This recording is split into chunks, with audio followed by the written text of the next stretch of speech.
bem-vindos ao Descomplicar a Juventude, ou melhor, à grande estreia do Descomplicar a Juventude. A partir de hoje, ao longo das próximas semanas e dos próximos meses, vamos tentar descomplicar a juventude. Será fácil? Será difícil? Possível? Impossível? Não sabemos, mas vamos pelo menos tentar. E hoje, neste primeiro episódio de estreia, contamos com uma convidada muito especial. Peço então ao Eduardo que a apresente. A puberdade ditou o início também da nossa adolescência. E é por isso mesmo que hoje recebemos a Vânia Bellis. Ela é psicóloga e sexóloga também. E sabemos que nestas idades nós temos sempre uma certa curiosidade e às vezes há muitos tabus quando se trata de explorar estes temas. A Vânia já lançou 2 livros. Um deles é o Ponto Q, que está aqui connosco. Outro deles é Chamar as Coisas pelos Nomes. E depois, já em televisão, também já esteve na SIC Radical durante 3 anos. E além disso, é uma oradora também em diversos eventos científicos. E é por isso mesmo que achamos muito relevante a sua presença aqui para falar sobre estes temas, até para todos vocês, jovens montemorenses e outros jovens que nos acompanhem e que não têm sempre acesso a estas informações. Vânia, muito bem-vinda. Vamos começar por perguntar-te, já na primeira vez, a quem é que nós jovens devemos recorrer quando se trata de abordar estas questões da sexualidade e do sexo?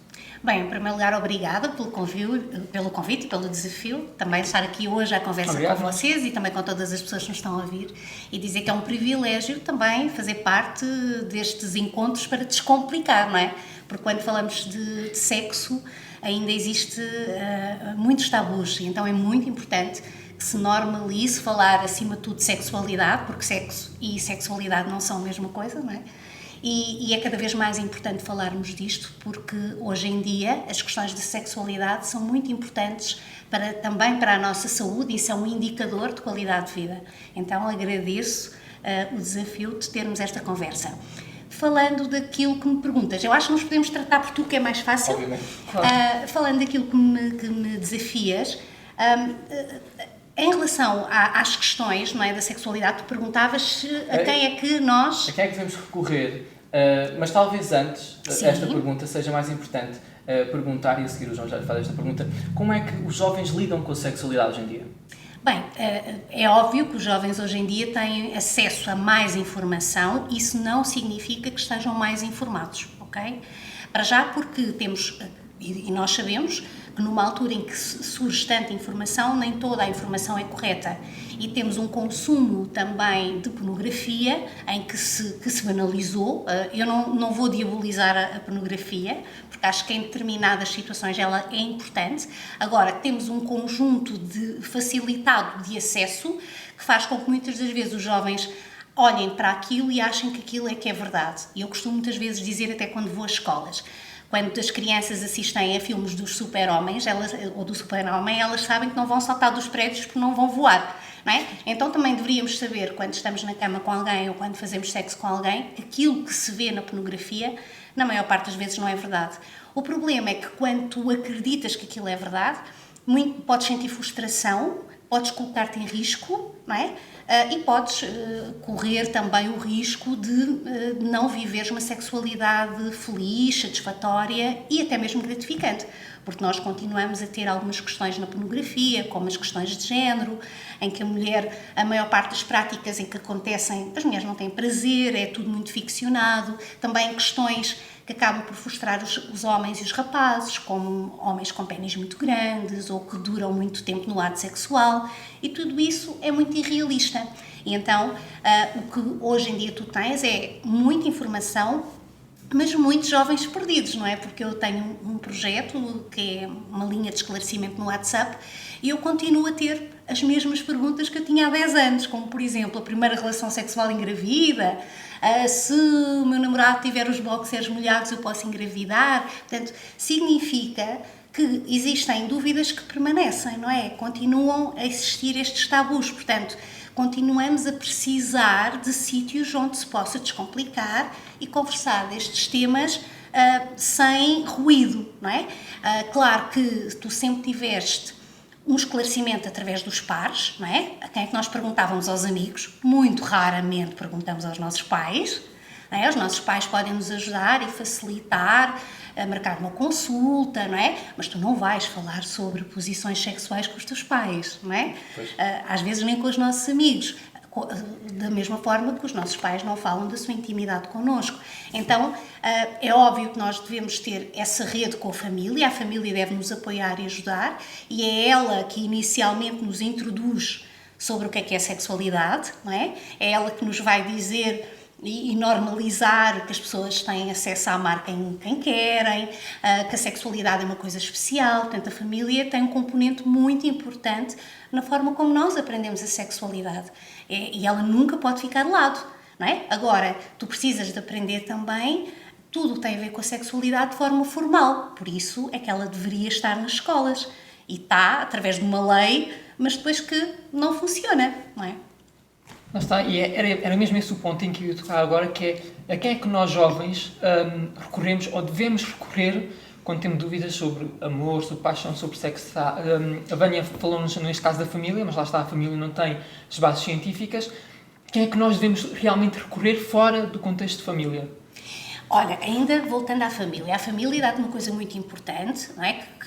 Que é extremamente importante na sexualidade, que é a questão dos valores, não é? Sim. A família ensina-te isso, não é a escola que te deve ensinar isso. A escola vai-te ensinar, por exemplo, como tu podes prevenir de uma infecção sexualmente transmissível, como tu te prevines de uma gravidez, mas também te ensina a lidar com a diversidade sexual, a respeitar o outro, que também são valores que devem estar na família, não é?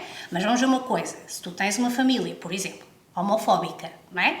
Que não aceita a homossexualidade. A escola tem o dever de te ensinar, não que a tua família está errada, sim, mas a dar-te uma estrutura para que tu questiones aquilo que a tua família te está a dizer. Porquê?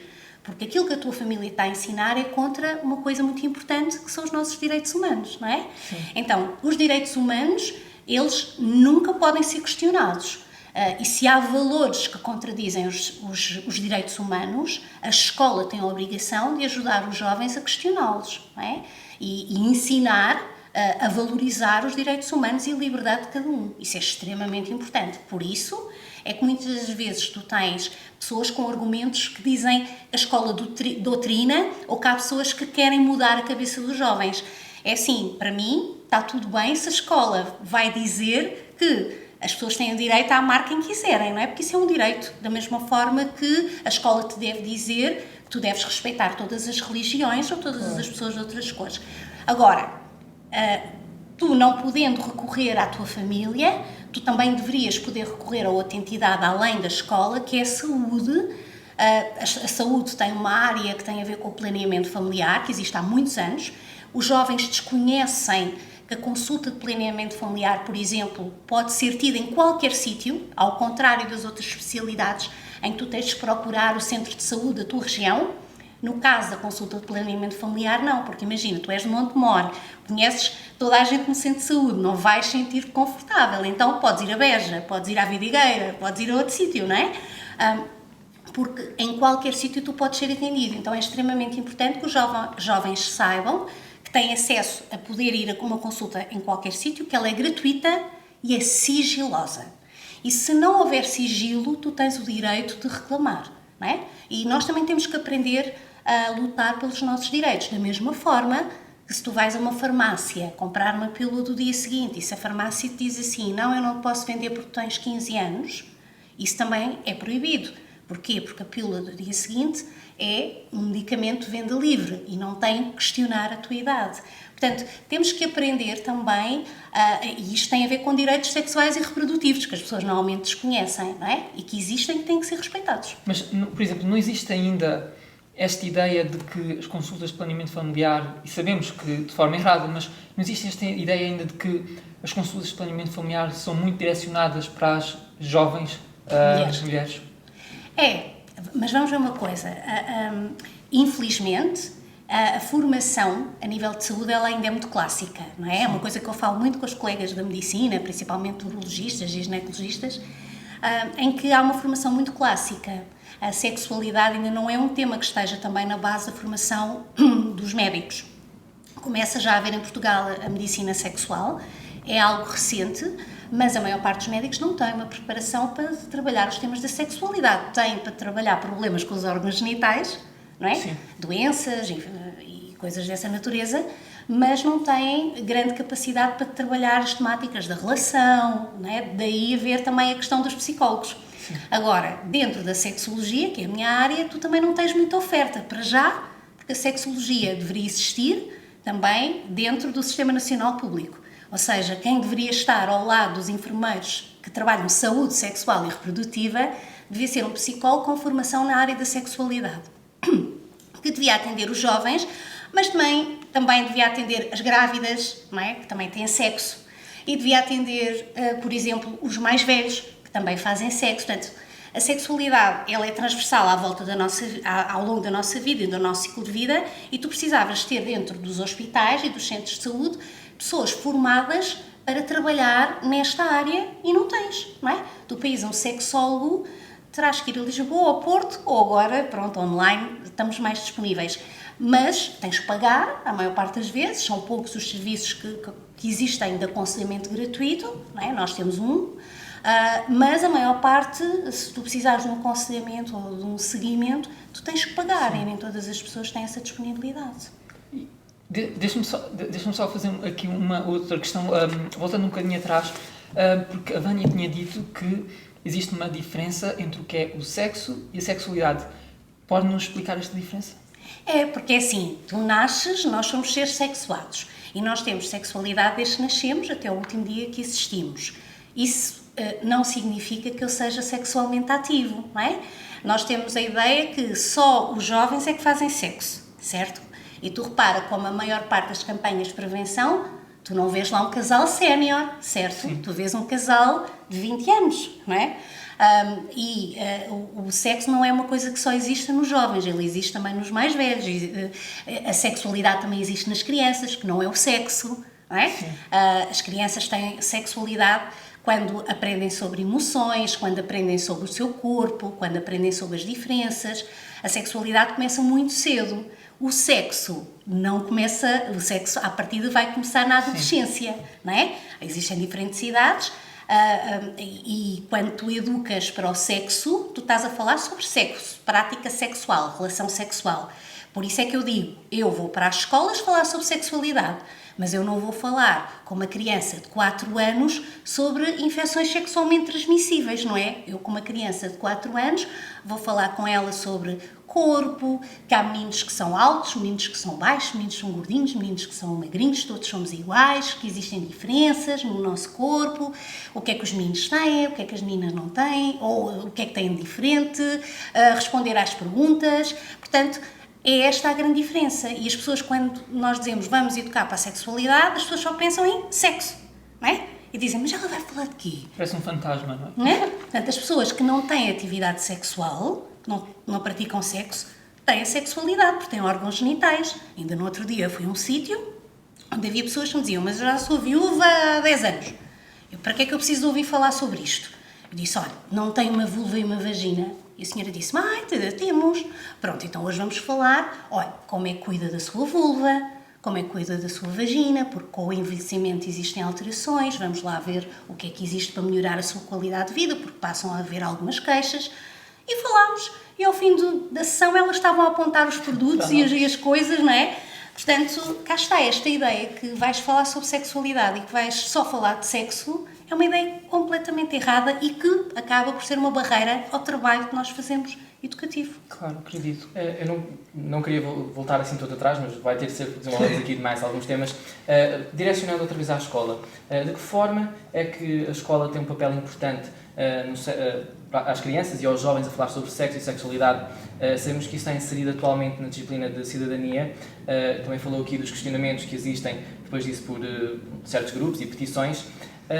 A escola é um lugar para educar sexualmente as crianças e os jovens quando eles não têm esse apoio em casa, quando existem certos tabus em casa, e também, se puder aliar a isto, estamos aqui a falar das crianças de 4 anos a 5 anos. De que forma é que também essas sessões nas escolas também podem prevenir os abusos sexuais? Porque sabemos que ensinar às crianças que aquela parte não se pode tocar, não se pode mexer, é também muito importante e é um trabalho que os sexólogos fazem.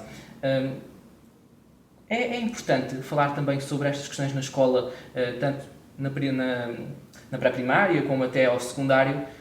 E qual é que é a reação dos alunos a isso mesmo?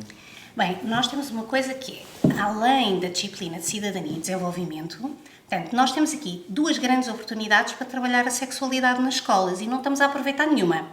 A primeira é que, independentemente dela ser um dos eixos da educação para a cidadania, ela também é um dos eixos da educação para a saúde. Portanto, todas as escolas, no início do ano letivo, normalmente, um bocadinho antes, fazem um projeto, que é aquilo que nós chamamos os projetos PER, os projetos de educação para a saúde, e dentro da educação para a saúde existem vários temas, de que são exemplo a saúde mental, as adições, a alimentação e a sexualidade, não é? Dentro da educação para a saúde, a sexualidade é tratada como, o nome chama-se afetos e sexualidade, precisamente para que as pessoas percebam que não se vai falar só sobre sexo, não é? E que é impossível falarmos de uma sexualidade desprovida de emoções e de sentimentos, não é? Não quero com isto dizer que as pessoas não possam ter sexo só porque lhes apeteceu, não é? Claro. E que tenham que ter sexo só porque se tiveram uma relação, não é isso que eu quero dizer. Mas nós não somos animais, nós somos seres racionais, portanto, quando nos relacionamos, independentemente do compromisso, há um relacionamento afetivo ou uma interação afetiva. Então, o nosso eixo dentro da saúde, ele tem este tema, afetos e sexualidade, já precisamente por isso. E é obrigatória desde 99. E deverá ser, depois normalmente o que é que a escola faz? A escola seleciona dentro do seu agrupamento os professores que estão mais à vontade para falar sobre isso. E quem é que normalmente calha o brinde, ou a fava do bolo, não é? Calha normalmente ao professor de Educação Física ou das Ciências. Pronto. O que é mau. Porquê? Porque às vezes o professor das Ciências pode saber o que é um útero, pode saber o que é um testículo, mas pode não perceber nada sobre sexo e sexualidade, não é? Sabe sobre o corpo. Voltamos outra vez ao mesmo problema da saúde, não é? Então, o ideal era que a escola, que os professores pudessem manifestar-se e dizer, olha, sou eu sinto-me mais à vontade, gostava de falar sobre isto. O problema é que nenhum professor fica com o carro riscado ou tem uma petição na internet porque falou, por exemplo, de alimentação ou porque falou de depressão na escola. Mas se for falar sobre gravidez ou uma coisa qualquer do género, é capaz de ter uma manife à saída da escola. Então os professores normalmente dizem, não, eu não quero meter-me em assuntos que me vão causar problema. E então, naquele eixo, normalmente, quando se está a fazer o plano, diz assim... porque eu também faço parte destes projetos de educação para a saúde. Bem, olha, então, para falar deste tema, vamos buscar ali a colega da saúde, que ela traz cá a malinha com os preservativos e os contraceptivos, e pronto, e olha, foi a senhora da saúde, é a senhora enfermeira, e a gente não se mete nisto, isto não é contas do nosso rosário, e a coisa fica por ali. Pronto. Ou então, fazem outra coisa, que é, olha, vamos contratar uma pessoa para vir cá, ninguém conhece, não é? Até aparece ali na televisão, vem cá, fala 90 minutos, a gente fica com o assunto resolvido e está feito. Pronto. E é assim que, infelizmente, a educação sexual está a ser tratada. Porque se vocês repararem, nós temos manuais para tudo, manual da educação para a sexualidade. Há um da ARS do Norte, que é aquele que costuma estar aí nos Facebooks e nos Twitters da vida, né? Com páginas descontextualizadas, pessoas que dizem, olha o que estão a ensinar aos nossos filhos. Porque a verdade é que se nós chegarmos a casa e perguntarmos aos pais, sabe o que é que está previsto no programa falar-se nesta idade sobre sexualidade? A maior parte dos pais não conhece o programa e basta ir fazer download na internet. Então, nós não podemos criticar uma coisa que a gente não sabe o que é. Eu no outro dia mostrei para pais do pré-escolar o que era suposto aprender-se. E os pais disseram assim, mas isto não é sobre sexo. E eu, não é sobre sexo. Então, olha, é autoestima, é diferenças corporais, é os tipos de famílias. Então isto não é sexo? Pensava que era outra coisa. Estão a ver? Então, as pessoas também têm que se informar antes de falar. Mas como este é um tema que serve muito para as fogueirinhas, não é? não é muito fácil. A escola tem realmente a função, mais uma vez, de trabalhar em relação, principalmente em relação aos direitos humanos, não é? Nós estamos na comunidade europeia, nós seguimos orientações também, temos um guião internacional de educação também para a sexualidade, que nos diz, não é? Nós somos países que assinamos documentos em que vamos respeitar a diversidade sexual, vamos respeitar as diferenças de género, vamos respeitar uma série de coisas, mas depois falta-nos ter mecanismos para pôr isso em prática, não é? Porque nós temos o compromisso, mas depois como é que vamos fazer isto, não é? E não nos podemos esquecer que durante muitos anos nós vivemos segundo um regime altamente castrador, principalmente para as mulheres, e quem nos está a educar viveu na ditadura, não é? Portanto, não podemos estar à espera que agora, de repente, isto seja fácil, como é, por exemplo, na Finlândia ou na Suécia. É impensável, não é? Porque nós ainda temos pessoas a achar que a homossexualidade é uma doença, ainda temos pessoas a achar que se o marido bateu na mulher foi porque ela mereceu, não é? Aliás, até temos juízes que dizem isto. Sim. Portanto, se ainda estamos nesta situação, há muita coisa que ainda temos que fazer. A escola é um espaço privilegiado para desconstruir estas ideias e para causar novo conhecimento e, acima de tudo, para contrariar tudo aquilo que vai contra a nossa liberdade e os nossos direitos. A questão é que nós temos diariamente e até semanalmente vários casos desses de juízes em que, talvez o mais recente, em que o agressor pagou 1000 euros porque, pronto, foi um descuido e pagou 1000 euros e está resolvido. Temos casos de juízes que acabam por não penalizar devidamente esses agressores e temos até um grande descuidado em relação ao que a Vânia estava aqui a dizer em relação à nossa educação, porque até temos aqui ao nosso lado preservativos e sabemos que essas sessões, como a própria disse, baseiam-se em como colocar um preservativo. Mas será isso relevante? Só isso é relevante? Porque, pronto, ainda há bocado em off estávamos a falar sobre o caso até aqui de Montemor, em que os preservativos estavam na arrecadação de uma biblioteca em que era preciso falar com o funcionário da biblioteca e para ti que estás aí em casa e provavelmente andas no secundário aqui em Montemor, sabes muito bem que isto aconteceu e podes comprovar, porque nós não tivemos o apoio devido e estamos aqui numa cidade em que, felizmente, temos até o centro juvenil que com a Anabela pode facultar esse tipo de contraceptivos, mas até que ponto é que a facilidade de podermos estar prevenidos sexualmente tem de passar por ter como funcionária para ela nos abrir a arrecadação, para nos dar preservativos. É esse também um grande problema nas escolas, porque quer-se ao máximo dificultar as coisas. Parece que não existe uma grande facilidade e uma preocupação devida com os alunos. E esta questão dos professores, sendo os professores de ciências, sendo os professores de educação física, é também um grande problema, não acha? Nós temos uma questão que é, e esta questão já é antiga, que é, se tu vais dar preservativos, é porque vais fazer sexo. E eu costumo sempre dizer, usar um exemplo. Quando tu vais, ainda não tens a carta. Não. Pronto. Não tens idade, certo? Claro. Mas quando fores para tirar a carta, tu vais ter aulas. Exato. E vais ter aulas de condução e de código. Pronto. Com o sexo, deveria ser igual. Tu não vais só usar um preservativo no primeiro dia que vais ter sexo. Porque nenhuma mulher, nem nenhum homem quer estar agarrado às instruções para ver como é que isto funciona. Certo? E temos outro problema, que é muito triste que a educação sexual, essencialmente, seja feita a colocar preservativos em bananas ou em coisinhas de esferovite nas escolas e que depois uma pessoa vá para a cama com um homem, estou a dizer com um homem que tenha um pénis, uma pessoa que tenha um pénis, e que não saiba pôr um preservativo. Portanto, alguma coisa está mal. E a imagem que vem à mente é a enfermeira com uma banana ou com um objeto de esferovite. É também problemático. Pronto, mas pensa uma coisa. Então, se uma das únicas coisas que é sempre falada, ainda assim, ainda não é bem feita, não é? Porque eu todos os dias recebo mensagens de pessoas a dizer assim: ai, não consigo pôr. Ai, o preservativo aperta. Ai, eu preciso do XXL. E eu, por isso é que eu trago este, não é? Que é para vermos aqui algumas questões em relação ao preservativo. Porque, vamos ver, o preservativo é a única coisa que me protege de uma infecção sexualmente transmissível. É um dos contraceptivos mais seguros. Muitas pessoas dizem assim: mas rompe tantas vezes. Pois, porque agora existe uma coisa que é muito inimiga do preservativo, que são as unhas de gel das raparigas, não é? Pronto, as unhas. E também os lubrificantes à base de óleo, não é?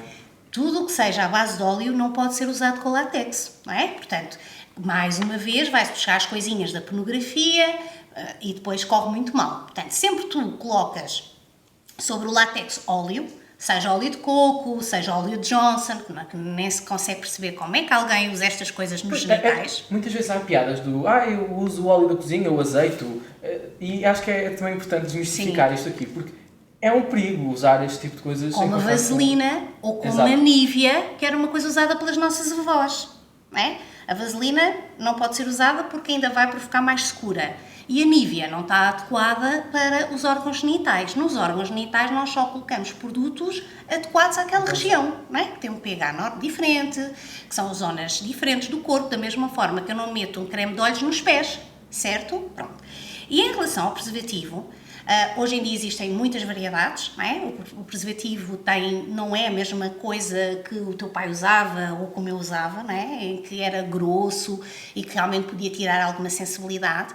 Mas eu costumo sempre dizer, principalmente a quem tem pénis, costumo sempre dizer, é o vosso melhor amigo, porque a maior parte dos rapazes no início da relação sexual, no início da descoberta sexual, tem muita dificuldade em manter a rigidez peniana, não é? Tem muita dificuldade em controlar a excitação.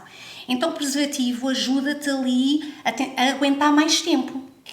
Porque há duas coisas que os homens querem muito, é ter um pénis maior e é aguentar muito tempo. São duas coisas, pronto. Ora, para aumentar não há nada. Portanto, fique já esta mensagem, escusam de comprar coisas na internet, cremes dizem que aumenta e operações, que não há nada que aumente o pénis. Agora, para demorar mais tempo já temos preservativos retardantes, ok? Mas o próprio preservativo, ele não tira a sensibilidade, ok? Mas faz com que retarde um pouquinho. Ou seja, o que é que eu quero dizer? Ele não te tira o prazer, mas prolonga o prazer. Porquê? Porque, vamos imaginar, se tu tens relações sexuais, se é um ânus muito apertado, ou se é uma vagina muito quente, pode precipitar a ejaculação, não é? Então o preservativo pode ajudar-te. Até te vou mostrar aqui um preservativo que tem uma facilidade. Este é um preservativo de colocação rápida. É um dos preservativos que eu costumo mostrar nas escolas. Porquê? Porque a maior parte das vezes os rapazes dizem que têm dificuldade em colocar o preservativo. Porquê? Porque tu tens que perceber como é que ele vai desenrolar. Ora, isto aqui é fácil porque temos aqui estas luzes maravilhosas, mas se estiveres dentro do carro ou num sítio com pouca luz e se não tiveres muita experiência não é fácil. E se tu não colocares bem o preservativo, numa posição em que ele desenrole, não vais conseguir colocar. Então às vezes escrevem-me, não chega cá abaixo, não consigo, pronto.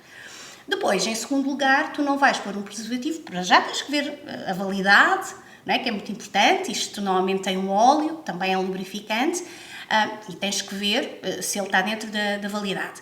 Depois, só se coloca quando tu tens rigidez, não é? Quando o pénis está em ereção.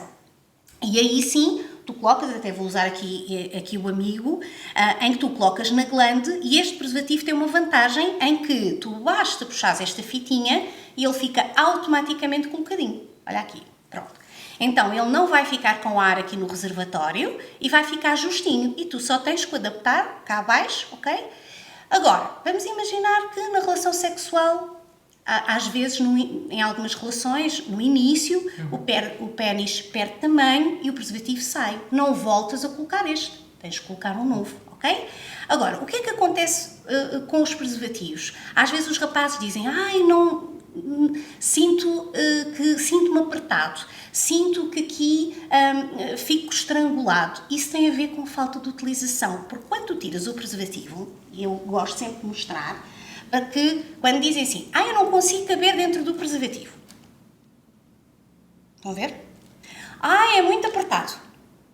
Há pessoas que até metem na cabeça, não é? E quando eu levo o preservativo à escola, eu costumo sempre dizer aos professores, deixem os rapazes pegar, mexer, não é? Para que quando chega a primeira vez não precisem de estar a estranhar o contacto com isto, não é? É um bocadinho como a carta de condução, tu não vais pegar no carro sem saber. E costumo dizer aos rapazes que antes de usarem o preservativo na primeira relação sexual já o devem usar na masturbação. Porquê? Porque é uma forma de tu te adaptares e de experimentares a sensação do preservativo no corpo. e já não te vai causar estranheza na relação sexual. Agora, se tu nunca usaste isto e vais usar na primeira vez, não estamos à espera que... Porque é um corpo estranho, não é? No teu órgão genital. Portanto, tem que ser uma coisa... e depois quando às vezes as pessoas dizem mas eles enchem com água e fazem balões e depois andam aí a gozar, não é? Eu digo-se, quando eu vou às escolas e deixo os preservativos, eu digo sempre aos rapazes e às raparigas que eu dou aos dois, não é? Não é só os rapazes que têm que ter os preservativos. E eu dou aos dois e eu digo, olhem, vocês podem chegar a casa, ver como é que é, os rapazes que têm pénis, as pessoas que têm pénis podem experimentar, vejam como é o cheiro, tudo isto é importante, não é? Que é para não te causar um problema na tua primeira vez. Então não há mal nenhum em tu distribuires um preservativo. Não é por tu estares a dar que tu vais fazer, porque por essa ordem de ideias, então não vamos falar de drogas na escola, não é? Porque quando tu vais falar de drogas, tu vais dizer o que aos jovens? As drogas são muito más e não experimentem. Isto é uma mentira, toda a gente, é como o álcool.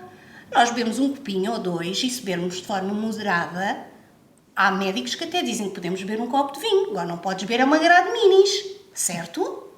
E no sexo também é trágico.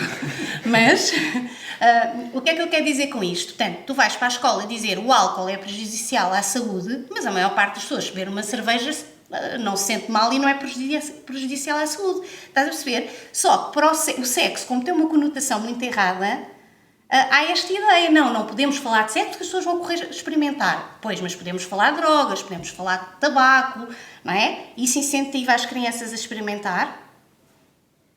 Senão assim tínhamos muitos leitores, não é? Estás a ver? Então, são medos, percebes? Porquê? Porque às vezes as escolas dizem assim, não, quem tem que dar os preservativos é o centro de saúde. Depois chegas ao centro de saúde, eu própria, não é? Olha, quero uma caixa de preservativos e tenho que passar por não sei quantas pessoas. Mas porquê? Porquê é que eu tenho que passar por 4 pessoas até me darem meia dúzia de preservativos? Eles são gratuitos, não é? Às vezes até é preciso preencher coisas, mas para quê? Não é? Isso trava o acesso. É? E se tu aqui até tens um acesso, deverias ter um acesso mais facilitado, o preservativo devia estar nas casas de banho das escolas. Como devia estar também os produtos de higiene menstrual. Olhem, como devia estar o papel higiênico, que infelizmente muitas das vezes também não está. Também não há. Também é muito mau ires ao senhor que vende as senhas do almoço, pedires um bocadinho de papel higiênico e ele enrolar-te assim na mão e dizer, olha, tome. Ou perguntar, vais precisar de muito ou de pouco? Não, essa pergunta é a pior pergunta que alguém pode fazer. Muito mal. Não é? Porque imagina, não é uma coisa muito... Não é agradável. Tira a nossa dignidade. E as escolas recebem papel higiênico suficiente, mas também se diz assim, não se pode pôr lá porque eles estragam. Então, mas se a escola tem a função de educar, tem que educar para que não se estrague. Não é proibir de usar. Percebem? Exato. Vânia, conhecer o nosso corpo e estimulá-lo é importante, mas será que os jovens portugueses realmente conhecem bem os seus corpos? Ou isto ainda é um grande fantasma também em muitas cabeças? Olha, não sei, João, mas não sei se te vou deixar numa posição muito confortável agora. Sim. Então, isto chama-se... Vulva. Boa. E a nossa vulva... Olha, ele está nervoso, está nervoso. Consegui posto à prova. E a nossa vulva... As vulvas são todas diferentes. Como os pénis também são todos diferentes. E nós temos um conjunto de lábios, certo? Certo. Que se chamam? Lábios vaginais. Sim. E temos os lábios externos e os lábios internos. Nós já não usamos a nomenclatura de grandes e pequenos lábios porque há mulheres que têm... Os maiores do que os outros. Exatamente. Pronto. Depois nós fazemos xixi por um buraquinho diferente que se chama... Uretra. Miato urinário, sim, que dá... Ok, Meu Deus, perfeito. E aqui por cima temos o... Clitóris. Ok, o clitóris. Pronto, e o clitóris é um órgão erétil e que não existe só... E que eu vejo isto e de relatos de amigas minhas, é um grande problema às vezes os rapazes acharem o clitóris, porque o clitóris é a principal parte que dá prazer a uma pessoa com vagina. Há um certo problema em os rapazes ou raparigas às vezes acharem, ou pessoas com vagina, é mais fácil de acharem clitóris porque pronto, têm um. Mas os rapazes e pessoas que têm pénis é mais complicado e é um problema também para o prazer das mulheres nas relações sexuais. Há uma coisa muito interessante. Às vezes os homens sabem melhor onde é que é do que as mulheres. É triste, mas é verdade, não é? Principalmente há uns anos, as mulheres não viam, porque havia muito pelo que tapava tudo, não é? A questão hoje em dia da remoção dos pelos é uma coisa recente. Nós ainda temos um foco muito grande no prazer associado à penetração.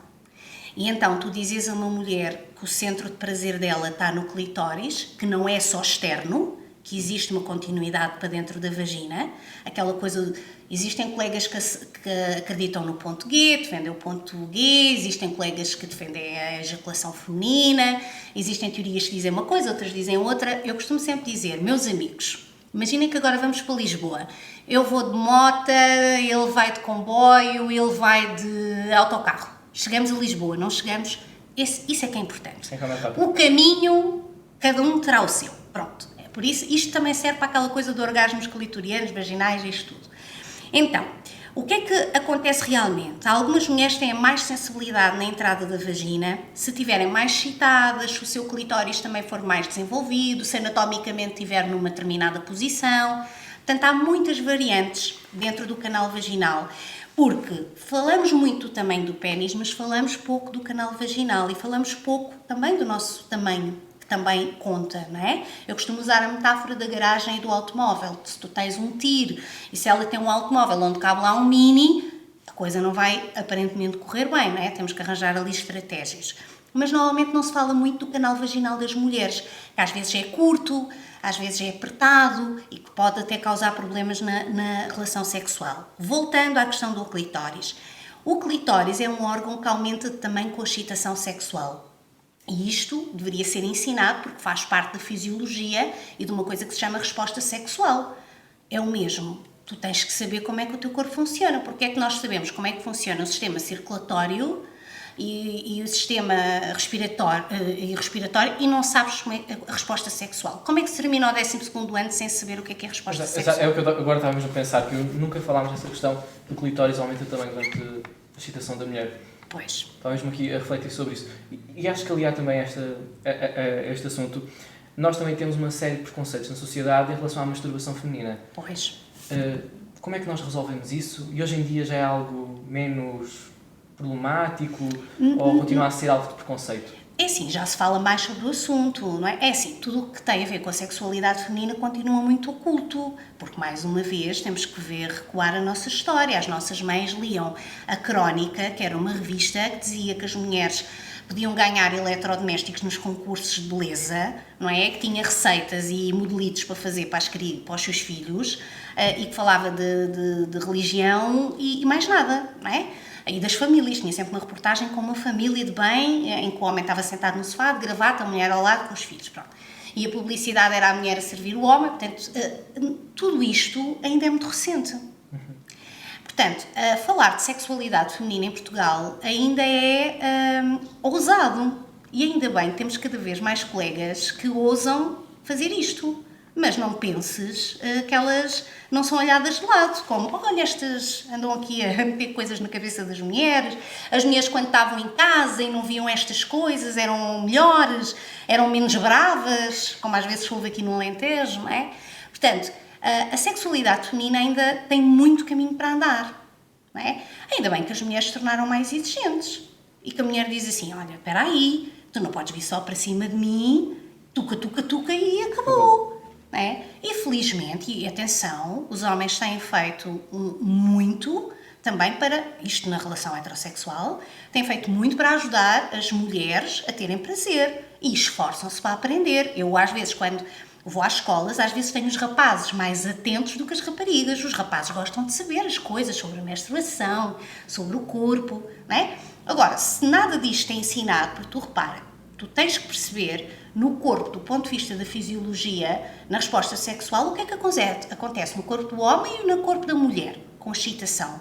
No corpo do homem é fácil, porque há ali um órgão que de repente é pequenino e que se transforma, não é? Agora, e na mulher, o que é que acontece? E é muito interessante quando tu vais à escola e tu perguntas quais são os sinais de excitação das mulheres, tu tens muitas pessoas que não sabem, incluindo as próprias mulheres. Não é? Quando eu digo, olha, já reparou que o seu clitóris aumenta quando as mulheres me procuram com dificuldade em atingir o orgasmo? E as mulheres dizem assim, não, e eu, mas não toca. Ai, não é? Há pouco tempo eu vi um estudo que dizia que 10% das mulheres, 20% das mulheres ainda acha que se podem perder coisas na vagina e que 10% das mulheres nunca viram a sua vulva. Agora provavelmente isso mudou porque as mulheres agora querem mudar a cor, querem diminuir os lábios, fazem filas nas cirurgias estéticas para alterar a genitália e isto tem a ver com as pressões sobre o corpo feminino que são mais fortes do que nunca. Nós nunca tivemos tantos movimentos feministas, mas nunca tiveste tanto olhar sobre o corpo da mulher como agora. Porque o nosso corpo continua a ser usado para vender tudo, não é? É na música, é em tudo. O corpo feminino ainda continua a ter essa utilização. Nós chamamos de objetificação, não é? E tu não vês isso com os homens, vês isso com as mulheres. É?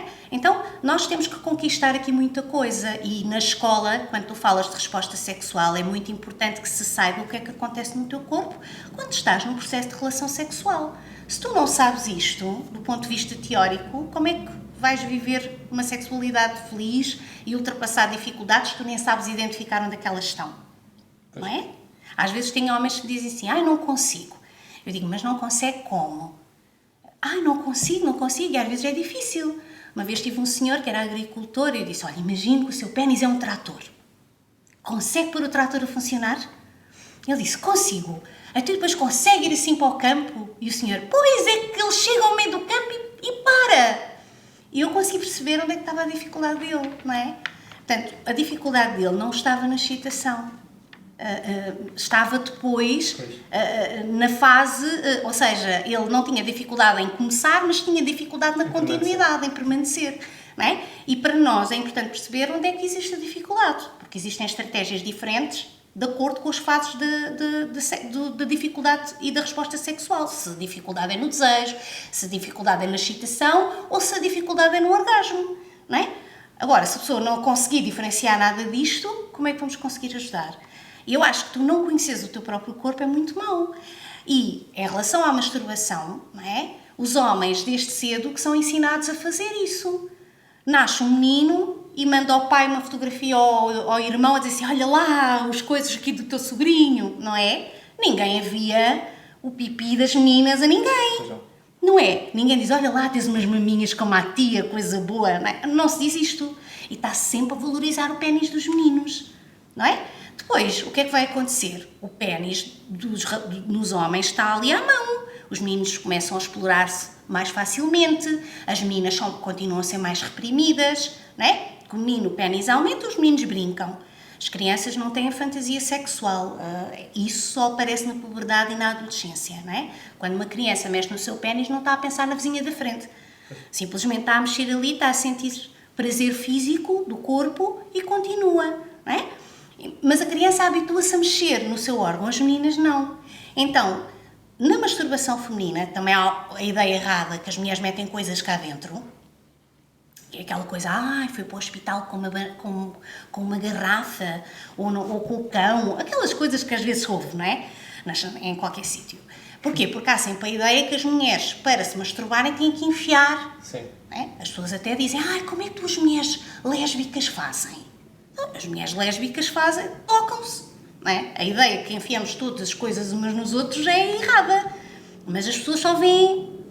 E eu costumo dizer, às vezes na escola, gostas de frango? Gostam de frango? E os jovens dizem, gosto. E gostam de frango sempre da mesma maneira?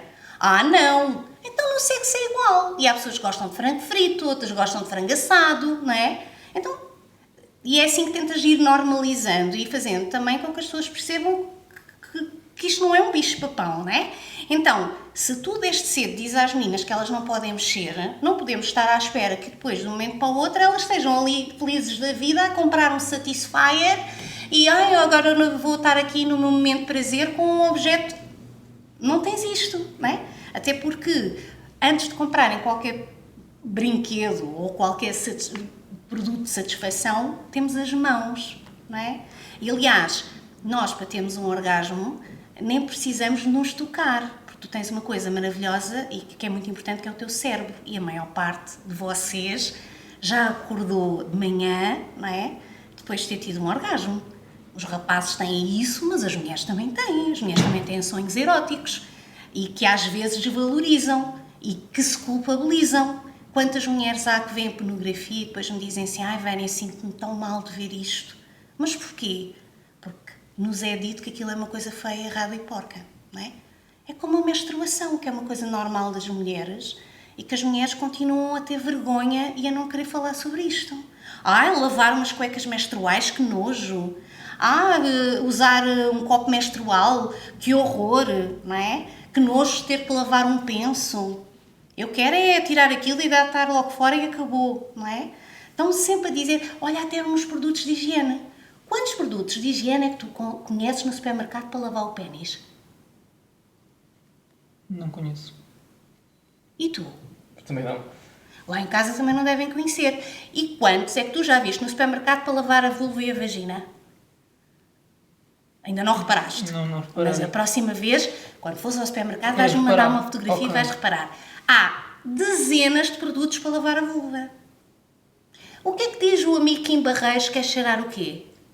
Bacalhau. Porquê? Porque estamos sempre a dizer, e isso é uma associação orgogenital, que é um sítio que cheira mal, não é? Vou ver se arranjo uma cópia para te oferecer, que tu gostas destes temas. Há um médico alemão que descreve o órgão sexual da mulher como um sítio de odor duvidoso, em que culpabiliza a mulher do seu órgão genital. Vamos lá ver uma coisa. Pé cheira a pé, pênis cheira a pênis, vulva cheira a vulva. Aquela coisa de gente pôr aqui um produto para cheirar a frutos do bosque não existe. E as pessoas têm que aprender a lidar com o seu cheiro. Não é? Exato. Esta coisa da higienização do corpo, como se nós fôssemos todos porcos, também é uma coisa que nos tem sido imposta. Claro que não devemos cheirar a suor e devemos tomar banho, não é? Mas nós, por exemplo, para lavar o órgão genital, um sabonete neutro chega-se perfeitamente, a não ser que a pessoa tenha um problema e que o médico recomenda utilizar um produto. Não precisas de usar produtos específicos para lavar os teus genitais. Estás a ver? Como somos tratados de maneira diferente. E são todas estas coisas que continuam a fazer com que as mulheres não estejam confortáveis. Eu tenho mulheres que, se não fizerem depilação, já não conseguem ter um orgasmo. Mas algum homem ou alguma mulher, quando está com vontade de sexo, está a pensar se está lá 1, 2 ou 3 pelos. Não é? Mas isso está na nossa cabeça. Percebem? Então, por isso é que também é tão importante falarmos de autoestima, de corpo. E é engraçado, como todas as situações que a Vânia aqui descreve, são situações em que provavelmente o João tem memória de ouvir falar de todas, eu tenho memória de ouvir falar de todas, a Anabela, que tem feito umas expressões muito engraçadas e que eu gostava que vocês vissem, também deve ter ouvido falar sobre isto tudo e vocês aí em casa também, porque isto é a realidade e é importante estarmos aqui a falar disto. Vou agora dar-te a oportunidade de fazer a próxima. Eu queria só continuar neste tema da masturbação, que é, porque é que continua ainda a existir hoje em dia aquela ideia de autocensura quando nos masturbamos, porque sabemos que toda a gente o faz. Porquê continua a existir esta ideia de autocensura? Eu estou a fazer, mas ninguém me pode apanhar, ninguém pode saber. Porque temos uma origem religiosa muito forte. E a religião proíbe ou condena a masturbação. Mas isso também não tem a ver até com o facto da mulher ser considerada suja? Mas eu estou a falar aqui para os Sim, dois. sim. Há bocado a Vânia também estava a falar disso, da questão dos pensos serem logo deitados para fora, a menstruação ser considerada suja, a vulva, também tem uma certa influência religiosa, porque havia até... Tens religiões... No Antigo Testamento, que não se podia sentar numa cadeira em que a mulher estivesse sentada menstruada.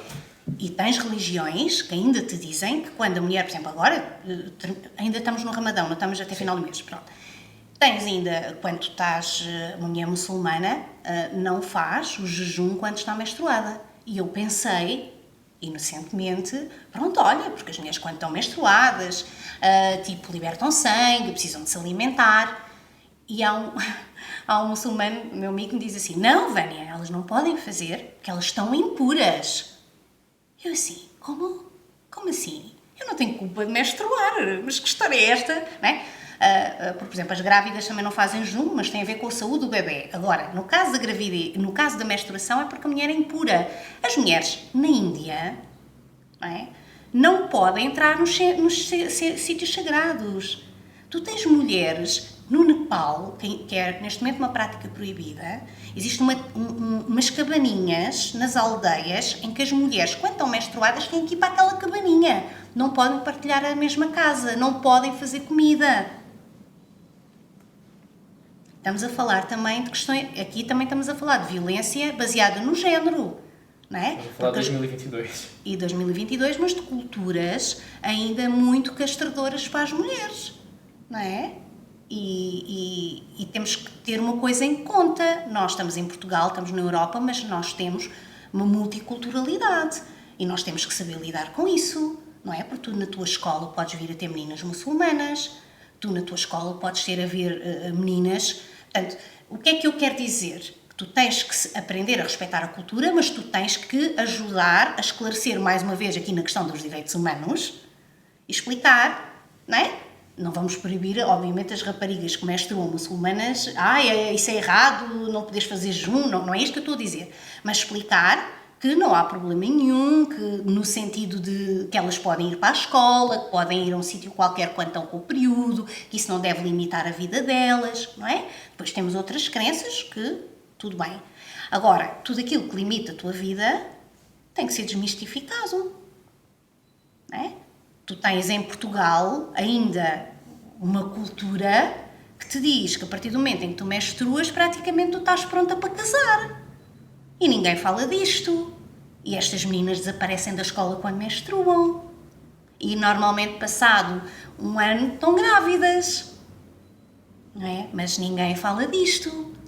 Porquê? Porque é uma comunidade que tem tradições. Tradições que vão contra os direitos humanos não são tradições. Exatamente. Ok? E quando eu estou numa escola e mostro um tampão e tenho meninas dessa comunidade, eu explico, olhem, quando tu colocas um tampão, tu não perdes a virgindade. Esta ideia das pessoas, é perder a virgindade. Nós não perdemos nada. Não é? Porque nós devemos dizer, quando é que foi a tua primeira relação sexual? Ou quando é que tu iniciaste as relações sexuais? Não vais dizer quando é que tu perdeste a virgindade. Isto é uma pergunta do século passado. E explicamos que à entrada da nossa vulva, à entrada da nossa vagina, e temos uma membrana muito fininha, que há mulheres que nem têm.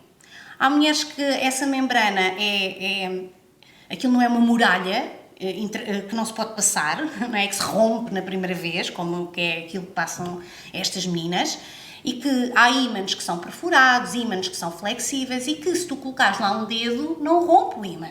Se tu colocares lá um tampão, não rompe o ímã. Se tu colocares um copo menstrual, não rompe o ímã. Mas a primeira coisa que elas fazem é deitar fora os tampões. Se tu deres uma bolsinha com material de higiene menstrual, elas deitam logo fora. Porquê? Porque aquilo está na cabeça delas. Tudo bem, elas não são obrigadas a usar produtos internos, não é? Cada um usa o que gosta, mas eu devo usar por uma questão de gosto e de estar bem com aquilo, não por achar que aquilo me vai fazer mal. Compreendes? Uhum. Portanto, há aqui ainda muita coisa para fazer porque continuamos a ter estas limitações, percebes? Da religião, da cultura, não é? E onde é que é a fronteira? Às vezes é difícil perceber onde é que é a fronteira do que é que eu posso contrariar e do que é que eu tenho que respeitar. É a questão dos direitos humanos. Isto prejudica a pessoa? Claro que prejudica a pessoa colocá-la numa cabana durante 7 dias isolada da família, não é? Agora, não vai prejudicar a pessoa ela deixar de fazer qualquer coisa porque acredita, pronto. Compreendes? Sim. E é isto que nós temos que ir refletindo. Então agora vou fazer uma questão que é também um clássico, que é, o tamanho do pénis continua a ser uma das principais preocupações dos jovens rapazes, sim ou não? Sim. Sim? Sim, e por conta muito daquilo que eu disse há bocadinho, não é? Por conta desta valorização. A maior parte das mulheres numa relação heterossexual não tem grande prazer com penetração, mas o tamanho do pénis continua a ser uma preocupação para os homens. E agora, a tão com a pornografia, é uma coisa que assusta muito os rapazes. Porque o tamanho médio do pénis em Portugal vai 13, 14 ou um bocadinho menos, não sei, não tenho certeza. E é mais do que necessário, para as relações heterossexuais, é mais do que necessário para uma mulher ter prazer. É mais do que necessário para um casal homossexual ter prazer.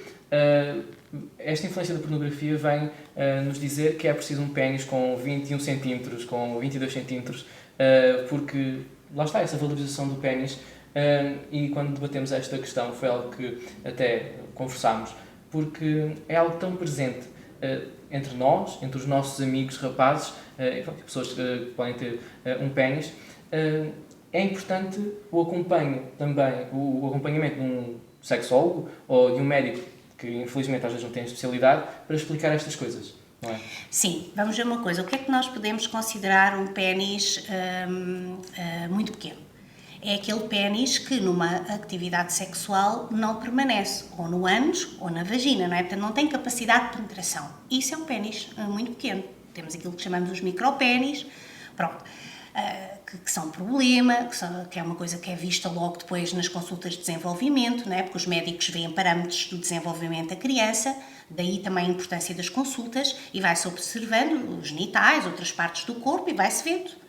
E há ali uma altura em que se percebe que o órgão genital pode ter um problema. E aí não há nada a fazer. Tu tens algumas cirurgias que prometem aumentar o pénis com resultados muito maus, ok? Que normalmente corre muito mal. Os homens gastam dinheiro e depois a coisa não fica ou não fica funcional ou no futuro dá problemas. Pronto. O pénis, e vocês os dois têm um, né? O pénis é uma coisa que o seu tamanho varia. Varia do quê? Também da excitação sexual, né? E às vezes, tu tens 15 anos, estás num balneário com os teus amigos e os teus amigos até parece ter um pénis grande, que está flácido, né, ali naquele momento, mas quando entram em ereção, o teu, que é mais pequeno, até pode ser maior do que o deles. Portanto, olhar assim não é boa ideia. Depois, a maior parte dos homens já mediu o seu pénis. E quando mede, também mede mal. Porquê? Porque o que é que faz? Mete-se a tocar no seu pénis e depois vá de régua ou de fita métrica para medir. Não é? E a medição do pénis não é feita assim. A medição, e os urologistas o que é que fazem? Sem haver ereção, puxam aqui a glande e tentam ver, devagarinho, obviamente, e tentam perceber até onde é que vai. Não é? Porque o que é que tu tens aqui dentro? Tens uma coisa que se chamam corpos cavernosos que vão encher com sangue. Quanto mais sangue tiver aqui dentro, maior a hipótese de toda a extensão do teu pénis crescer, não é? O que é que acontece quando o teu pénis começa a perder tamanho? O que é a disfunção erétil? É quando o sangue que está aqui dentro tem uma fuga, não é? Então, tu só consegues perceber, às vezes os rapazes dizem, eu hoje sinto-me maior. Porquê? Porque estão mais excitados, daí também a importância dos preliminares.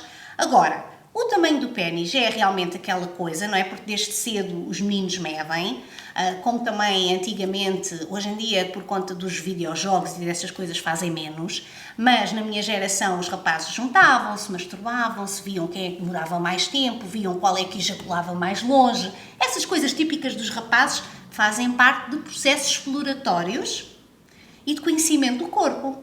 Não é? Eu já consegui fazer isto, eu consigo demorar mais tempo, eu consigo chegar mais longe. Pronto, aquelas coisas.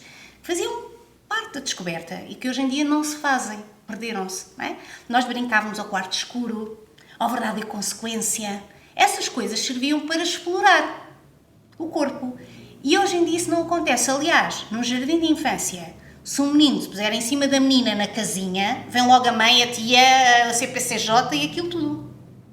Estão a ver a diferença?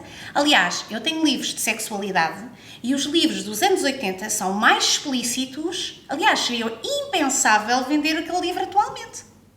Eu escrevi um livro que tu não disseste, mas não fui só eu que escrevi com a Sara Roddy, que é um livro para as crianças, que se chama A Viagem do Peludim. E esse livrinho, quando eu quis pôr o casal ou em cima ou de lado, primeiro tivemos ali não sei quanto tempo a pensar em que posição é que íamos pôr, né? Se fomos a mulher por cima, é porque a mulher está de cima. Se fomos o homem por cima, é porque é normalizar, que os homens ficam por cima. Se fomos de lado, então aquilo foi complicado. Quando finalmente decidimos como é que íamos fazer o desenho, com a ilustradora, o editor diz assim, não, nós não vamos pôr essa página. Eu, não vamos? Então como é que vamos fazer isto? Não, nós vamos escrever, mas não vamos pôr.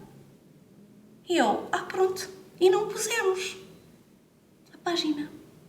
Nós fizemos uma alusão no livro em que aquilo tem umas setas e que o livro se fecha e pronto. Ou seja, um fica sobre o outro. Estão a ver? Não? Não pusemos fazer o desenho. Sim. Só porque... Ok. Então, tu continuas a ter isto. Ou seja, mesmo falando mais do assunto, estamos também a bloquear alguma da possibilidade de tratar estes temas da forma mais correta. E olha uma coisa, e ainda em relação ao pénis, vê quantas vezes a palavra pénis surge e vê, por exemplo, quantas vezes aparece a palavra vulva ou vagina. Aliás, se tu perguntares, a maior parte das pessoas nem sabe o que é vulva, sabe o que é vagina, né? E até desconhece, eu às vezes digo às mulheres, minhas queridas, se vocês têm comichão na parte de fora, têm comichão na vulva. Não vão dizer ao médico ou à enfermeira que têm comichão dentro da vagina. Não é? E então há este desconhecimento, porque depois eles podem dar um óvulo que é para pôr dentro, ou podem dar um creme que é para pôr fora, mas se tu não sabes qual é a diferença entre uma coisa e a outra, não é. Estão a ver a diferença que faz as coisas? É como, temos que acabar com os pipis, as lolós, as fofinhas e as pilinhas. Isto tem que acabar na escola.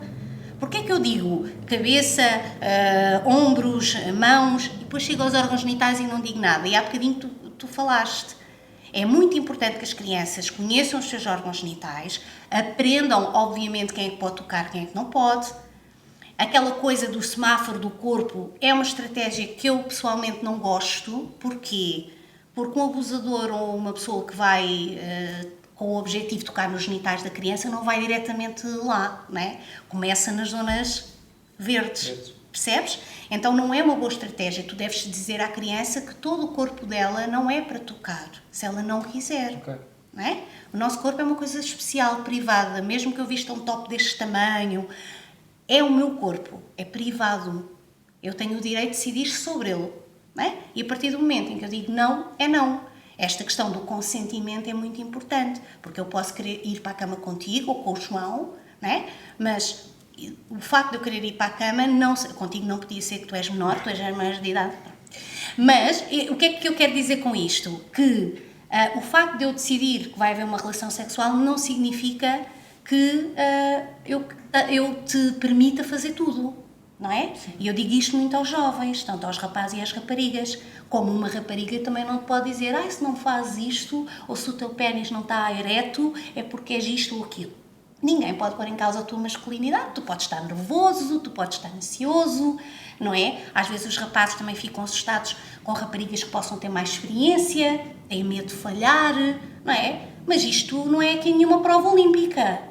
E as pessoas devem conversar e estamos todos a aprender, e às vezes as coisas não correm bem. Aquela ideia de que a gente vê sininhos e estrelinhas com os orgasmos, a maior parte das vezes isso não acontece. Mais uma vez, as questões da pornografia ou do erótico errado ou ficcionado, não é?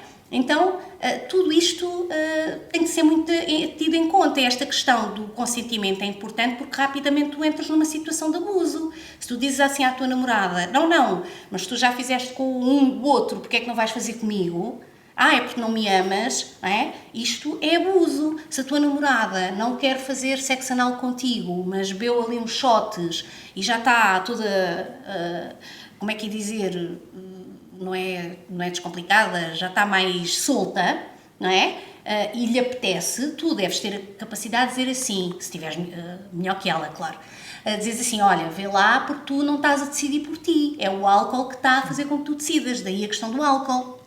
Quantos jovens me dizem assim, Vânia, não me lembro se usei preservativo. Não posso dizer às pessoas, então, mas já o seu maluco, então, mas como é que nem se lembra, não é? Eu tenho que dizer, olha, se não se lembra que usou preservativo, tem que fazer uma pílula do dia seguinte. Não há outra alternativa. Se for um rapaz, olha, não pode fazer nada, é esperar que não apanhe nenhuma infecção, não é? Agora, não posso julgar, obviamente, as pessoas. Para o HIV não existe uma medicação? Existe. Estávamos aqui a falar disto. Mas raramente... Há um acesso de informação sobre isto, porque é gratuita também, no Serviço Nacional de Saúde, e é o PrEC, se não estou em erro, não é? Sim. Só que tu tens... É assim, quando é que essa medicação é usada? Às vezes em situações de abuso ou de violação. Normalmente faz parte do protocolo em situação de violação sexual fazer-se logo uma espécie de retroviral, eu não sei se é bem este o nome, que ataca o vírus, não é? Portanto, a possibilidade de transmissão, com resultados muito seguros. E tens esse fármaco também que tem esse efeito. Mas em Portugal não é muito falado, porque também, mais uma vez, Porque vai-se falar disto, depois eles já nem querem saber do preservativo e vai dar tudo a tomar aquilo. Compreendes? Ou seja, mesmo que se use um preservativo, se nós tivermos contacto com uma pessoa com HIV, Claro. é recomendado fazer essa medicação mesmo? Exatamente. Exatamente. Sim, porque é assim, se o preservativo, por exemplo, estiver rompido, se o preservativo não estiver rompido, não precisas de fazer, porque o preservativo é realmente seguro. Vamos ver uma coisa, o preservativo não é seguro no HPV. Porquê? Porque o HPV pode-se transmitir também, por exemplo, nos testículos, pele com pele. Basta tocar. O HPV é das coisas mais transmissíveis. Só como diz um médico no outro dia, ouvi na televisão, o HPV é tipo a constipação dos genitais. Ou seja, já quase todos nós tivemos contacto com o HPV. Só que o HPV são 100 e tal vírus diferentes. E dentro desses 100 e tal vírus diferentes que nós vamos contactar, existem ali 3 ou 4 que são aqueles que podem vir a causar o cancro do colo do útero.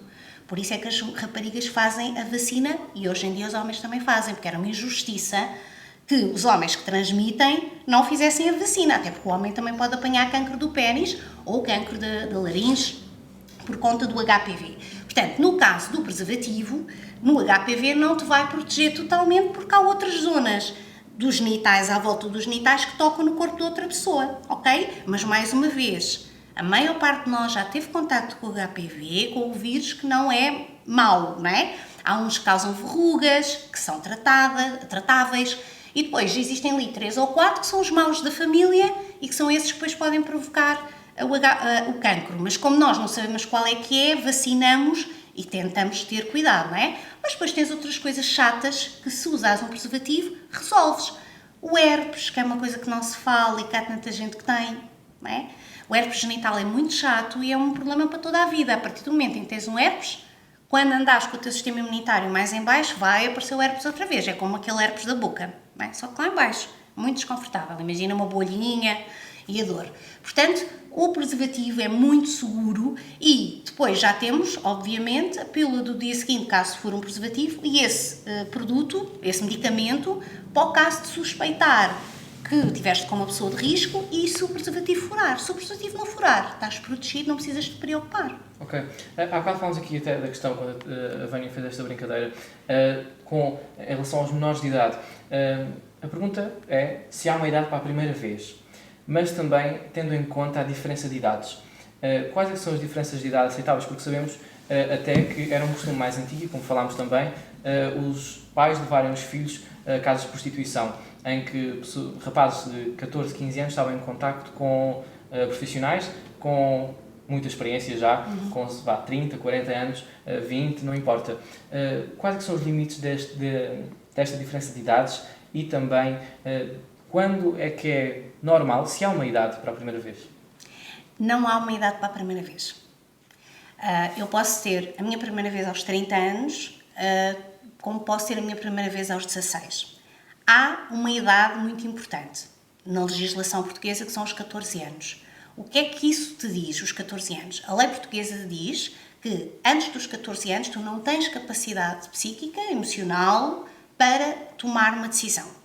Então, não tens capacidade para consentir o ato sexual. Portanto, se uma criança com 13 anos, quase a fazer 14, tiver um namorado de 18, a coisa pode correr muito mal, não é? E é considerado abuso. Porquê? Porque pressupõe-se que aquela pessoa mais velha exerceu poder e convenceu aquela criança que não tem capacidade de decisão. Quando ela já tem 15 anos, a coisa já é diferente. Agora vamos imaginar uma pessoa de 15 com uma pessoa de 30. Ela já tem capacidade de consentimento, mas temos uma idade de diferença de 5 anos. E então, aí tu já estás, segundo a legislação, numa situação de abuso sexual. Essa pessoa também vai exercer, não é? A sua, como é que é dizer, convencer ou exercer um poder sobre a outra. Pode seduzir, não é? Pode convencer, não é? E então, o que nós tentamos dizer é que o ideal é que tenham idades idênticas. Vamos imaginar, então eu dou 2 com 13 anos. Bem, normalmente, os rapazes com 13 anos não costumam estar muito virados para o sexo. As raparigas continuam a despertar um bocadinho mais cedo, também o corpo cresce um pouco mais cedo. Mas aí já estamos a falar de idades diferentes. Nós temos um indicador que nos diz que mais ou menos os jovens estão a iniciar as práticas sexuais por volta dos 16, 15, 16, mas eu vou a muitas escolas onde falo com jovens com 18, 17 que me dizem que nunca tiveram relações sexuais. Ok? E não há problema nenhum com isso. O importante é que as pessoas estejam bem com elas e que digam aos seus parceiros: olha, eu não quero fazer porque eu não estou preparada ou preparada. Isto é extremamente importante. Não é? Eu não tenho que fazer porque os meus amigos já fizeram. Com 20 anos já devias ter feito. Não. Tu fazes quando estás preparado ou preparada. E não interessa se és um rapaz ou se és uma rapariga. Porque principalmente com os rapazes há uma pressão para que os rapazes comecem mais cedo. E se os rapazes não se sentem confiantes, não devem fazer. Nós não devemos fazer nada para provar seja o que for, ok? Porque isso depois tem consequências também na nossa intimidade e pode fazer com que a coisa depois no futuro não corra bem. Ou seja, segundo a legislação portuguesa, a partir dos 16 a situação já é diferente. Exatamente. Ou seja, já não deixa de haver o limite de 5 anos? Sim. Ou seja, começa a existir uma certa... Sim, mas depois, por exemplo, se for 16 e 18... já não há aqui muito por onde pegar. Agora estás a perceber, mas se for, por exemplo, uma miúda de 16 com um homem de 40, com um homem de 30 anos, a coisa já se torna diferente. Depois vai, de acordo com o avançar da idade, cada coisa vai sendo analisada. Agora, há aqui 2 marcos importantes, são os 14 e os 16. Okay? Antes dos 14 é sempre considerado abuso, porque a pessoa não tem capacidade de consentimento. Agora, temos outra questão, que é a questão dos déficits cognitivos. Não é? Tu podes ter uma mulher adulta ou um homem adulto que não tem capacidade para consentir. Se tiver um déficit, tiver uma deficiência cognitiva, não é? Uma deficiência intelectual. E aí é sempre considerado abuso. Se um adulto tiver relações sexuais com uma pessoa que se prove que tem um déficit cognitivo ou uma deficiência cognitiva, é considerado abuso. Não é?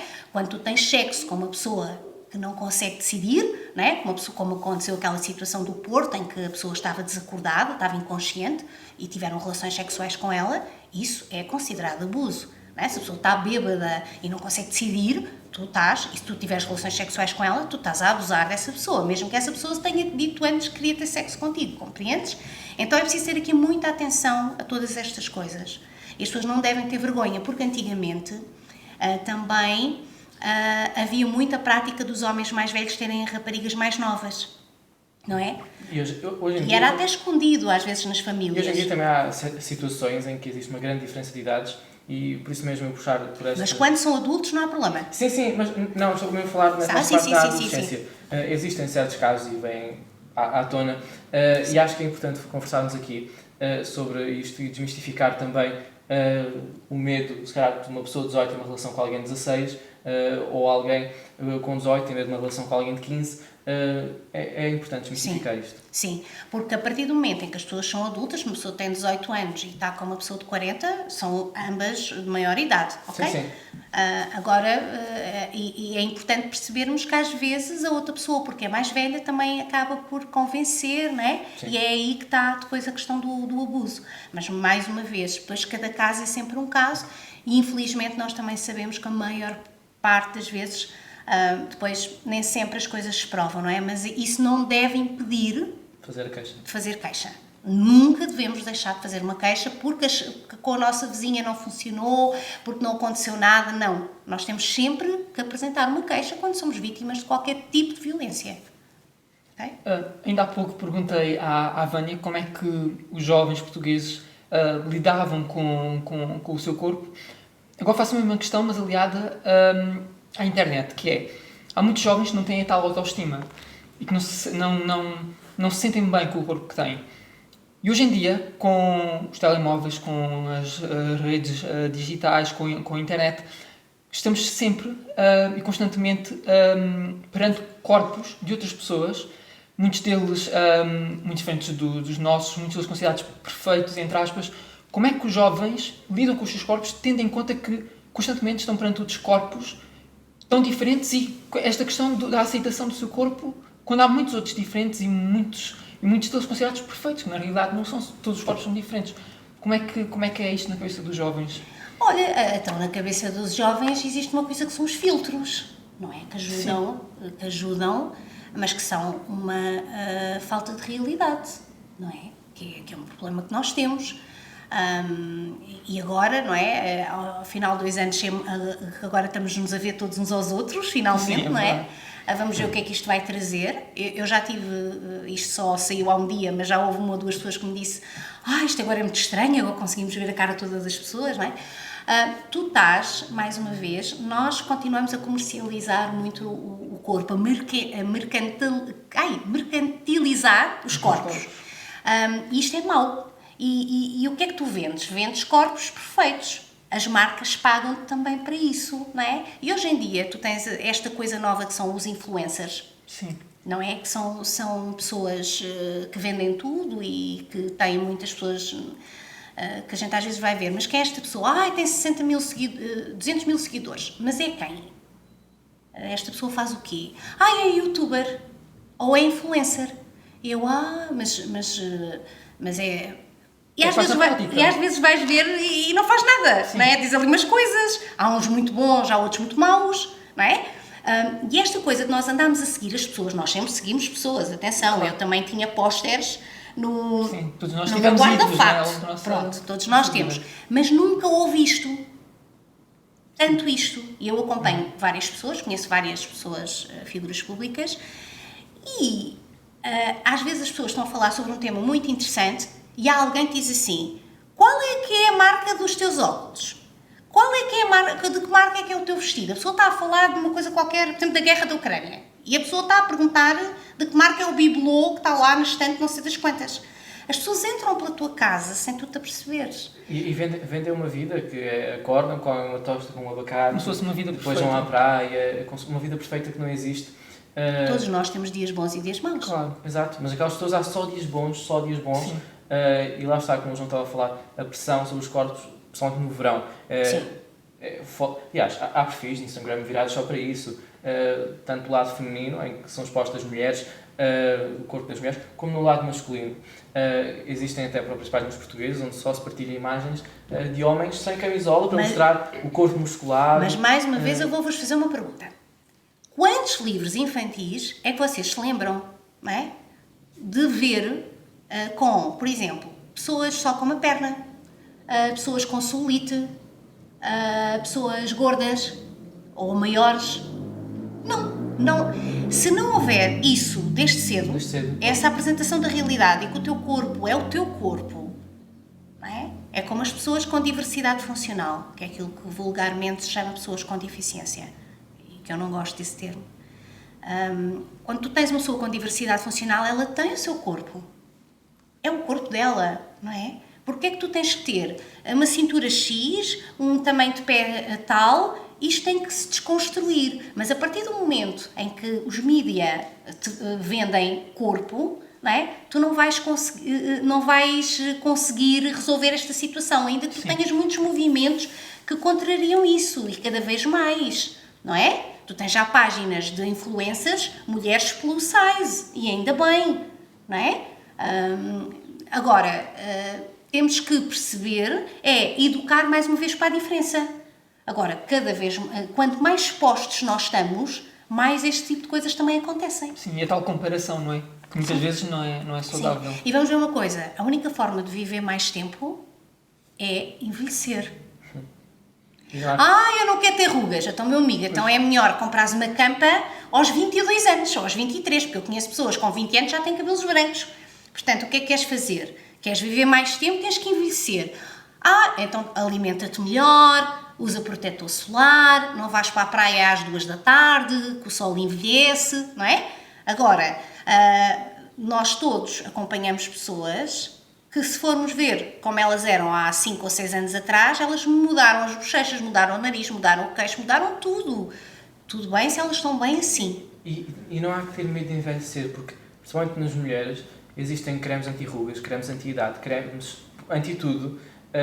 Há uma certa pressão estética por parte de quem vende, porque há cremes para evitar o envelhecimento, mas uma pessoa envelhecer é natural. E é isso que também... Mas temos todos medo, não é? E depois, como o envelhecimento está muito ligado à falta de beleza, não é?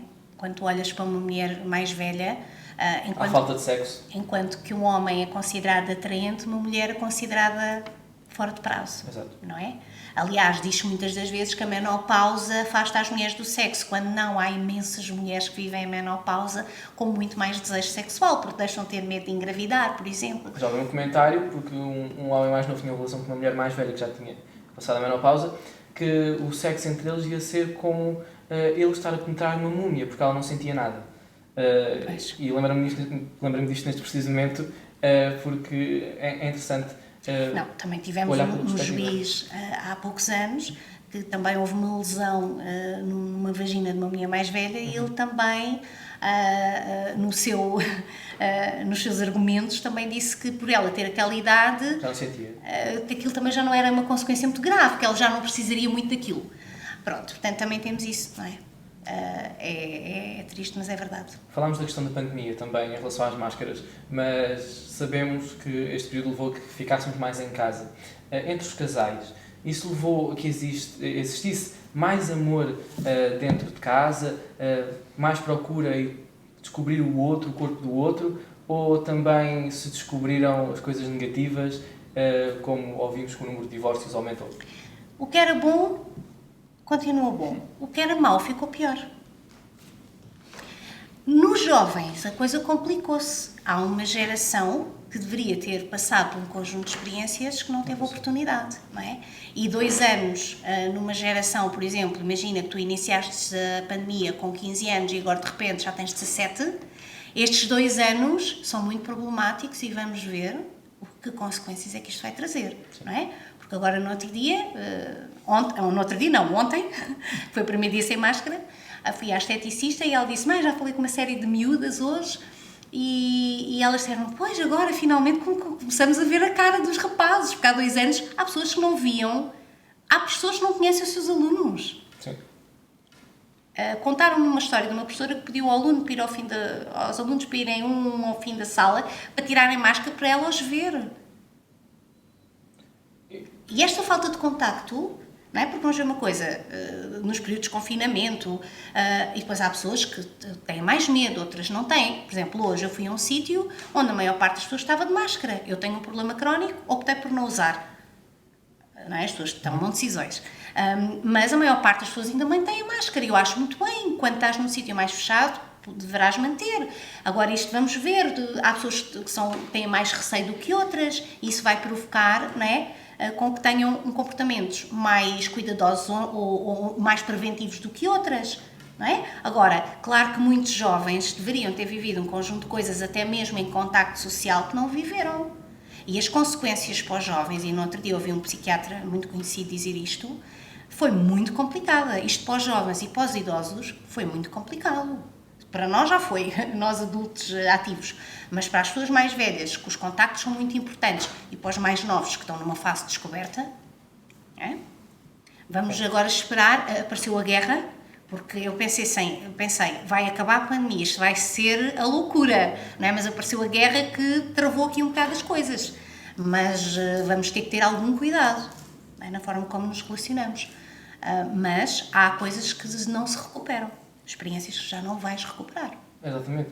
Eu próprio, dos 14 aos 16, estive fechado em casa e nota-se perfeitamente isso com os meus colegas. Eu noto que agora, até em relação a essa história das máscaras, chegámos à conclusão de quinta-feira que nunca tínhamos visto a cara da professora de Geografia e que não conhecemos a professora de Geografia fora da escola. Alguns mantêm a máscara associada aos problemas, gostam de ser... Sentem que a máscara pode proteger também. Exato. E também protege, não é só da saúde, protege-te, não é? Aliás, escondidos. Eu não sei se viste nos meus stories ontem que eu coloquei, é a corrida à retirada dos buços, não é? Porque durante não sei quanto tempo a gente andava, mesmo com o buço grande, os pelos, porque as pessoas têm pelos, não é? Mas a gente com a máscarazinha pensava assim, isto é que a máscarazinha não se repara, não é? Agora não, ontem... eu pelo menos pensei nisso e pensei, se eu estou a pensar nisto, certamente... Mas as pessoas estão a pensar. Tudo a correr, a tirar os buços, porque agora vamos... os dentistas agora vão encher-se. Porque a malta está há 2 anos com a dentadura tapada, não é? Eu hoje pus outra coisa que foi, atenção ao hálito de dragão, não é? Porque agora de um momento para o outro as pessoas estão a falar à frente umas das outras. Isto agora vai haver cuspidelas e não sei o quê, isto agora vai ser muito interessante. Mas pronto, rapidamente nos adaptamos, também somos seres que nos adaptamos facilmente. Mas olha, por exemplo, para as crianças mais pequeninas, eu estava a falar só dos jovens, também os especialistas avançam muitos problemas, não é? O meu marido é educador de infância e na questão da linguagem, a criança que não vê um adulto mexer a boca tem mais dificuldade em aprender, não é? Portanto, há coisas que são muito importantes. E até na expressão, como é que tu falas de sexualidade se tu não estás, não é? Sim, não se consegue ver a reação do outro. Sim. Quando é que o outro tem dúvidas, Sim. leva-nos a esse tipo de entraves. Vânia, quando abordamos esta temática da sexualidade é sempre muito associada ao ponto de vista do casal ou do indivíduo heterossexual. Mas tendo em conta todas as orientações que se conhecem, não deveria existir uma linguagem, uma abordagem mais inclusiva nesta matéria? Devia. Existem muitas considerações em relação a isso. Nós próprios também temos que contrariar esta ideia porque fomos educados nestas questões heterossexuais. Eu digo muitas vezes, tento também ter uma linguagem mais inclusiva. Há coisas que às vezes, também vou ser sincera, considero um bocadinho exageradas. Eu, por exemplo, agora na escrita da minha tese, cheguei a uma altura e disse, não, eu não posso continuar com isto, senão eu vou ficar louca e quem ler isto vai ficar louco. É professores, professoras, filhos, filhas. Então, arranjei-lhe uma substituição para agora. Claro que a linguagem inclusiva é extremamente importante, não é? E devemos aplicá-la. Agora, como tudo, eu acho que tem que haver bom senso em tudo. Eu gosto sempre de usar esta palavra. Claro que o meu bom senso pode não ser o bom senso das outras pessoas, mas acho que deve ser o mais respeitoso possível e às vezes quando eu não sei, não é? Porque em relação às questões de género, existe muita diversidade e eu própria às vezes sinto que já não consigo acompanhar. Sim, temos de estar permanentemente atualizados. Assim, esta letra agora é o quê? Isto significa o quê? Ok, pronto. Não é? E às vezes não percebo bem, falo com colegas que estão mais nessa área da diversidade e também tento atualizar-me, não é? Mas eu acho que, claro, que temos que ser inclusivos e devemos ser muito cuidadosos. Portanto, nunca deves perguntar a uma pessoa, olha, estou a tua namorada, não é? Deves ser cuidadoso nesse sentido, principalmente os profissionais de saúde, em que isto tem que ser trabalhado, que é, como eu no outro dia fui a uma consulta e a médica diz-me, mas não tomou uma pílula? E eu disse, não. E ela disse, mas tem relações sexuais? Eu disse, sim. E ela ficou a olhar para mim, até se eu fosse lésbica, para que é que eu precisava tomar uma pílula? Certo? Ela sabe com o que é que eu faço sexo. Estão a ver? Estes julgamentos nós temos que evitar, não é? Porque eu sou uma mulher adulta. Se acontecer engravidar, porque por acaso tenho uma relação hetero, mas se acontecer engravidar, eu tenho que tomar responsabilidade, não é? Durante, quando era mais nova, fazia uma pílula. Agora tenho 43 anos, não faço, porque se engravidar, engravidei, pronto, tenho 43 anos, tenho uma relação estável, pronto. Agora, isto é muito importante porque às vezes vais a um médico pressupõem sempre que tu és um homem que tens uma mulher, não é? E podes não ter uma mulher, podes ter um homem, como podes ter 2 homens e uma mulher, sim, não é? Portanto, eu costumo sempre dizer, olha, às vezes eu estou numa consulta e as pessoas dizem, eu tenho uma relação. E eu às vezes pergunto, é um homem ou uma mulher? E às vezes as pessoas dizem, claro que é um homem, ou então não é dizem... tão claro, não é? Claro, exato. Ou às vezes dizem, é com um homem, ou é com uma mulher, pronto. Eu digo, olha, então, e falo muito a pessoa, não é? Sim. No outro dia uma amiga ia lá à casa e eu disse, olha, se estiveres com alguém podes trazer. Não me interessa se é um homem ou se é uma mulher, ou se são 2 mulheres, ou são 2 homens. Se estiveres com alguém, se estiveres a viver com alguma pessoa, se estiveres a relacionar, pronto, se couber tudo na cama, não é? Pronto. Mas eu acho é que tem que haver respeito. E se a tua linguagem não respeitar o outro, não é? Sim. Acima de tudo, é o que é necessário. Claro. Falando agora, basicamente, novamente nos preconceitos da sociedade, o que é mais mal visto? É o facto de haver sexo, que sabemos que é centrado na penetração na cabeça das pessoas, ou é o facto de ter prazer? Porque sabemos que, já falámos aqui da questão da masturbação, que traz sempre algumas questões, sejam vindas da família, vindas de heranças religiosas. Sabemos também que o sexo anal é alvo de questões, como é que... aliás, se uma mulher faz sexo anal é porque é menos... é menos pura, é porque já não é tão séria, existe já um certo preconceito em relação a isso. Por isso, há um certo preconceito com o facto do sexo ou com o prazer em si? Eu acho que há com os dois, não é? O prazer continua a ser muito diabolizado.